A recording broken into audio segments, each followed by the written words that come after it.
as early as last week, the FEO have already conducted the motu proprio investigation or inquiry. We did not wait for the NBI's request for the cancellation. So last week, we have already gathered the necessary evidence tungkol doon sa pag-cancel or pag-revoke sa LTOP at the firearm registration ng ating butihing senador.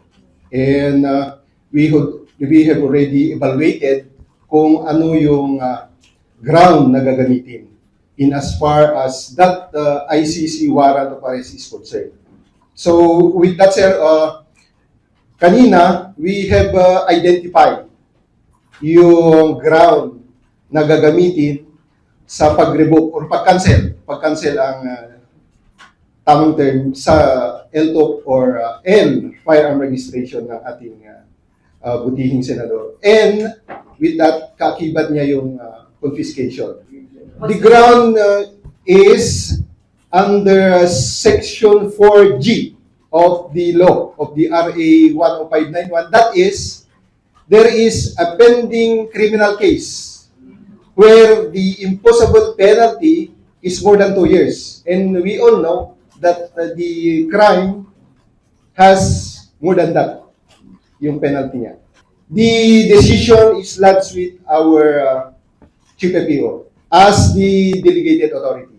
We are not ready to divulge the number of firearms of the good senator because it is our position that that is personal in the formation that is protected by the Data Privacy Act.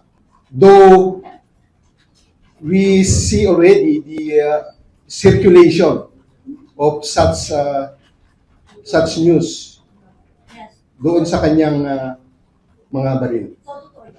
The FEO is of the position na we will not divulge yung number of firearms.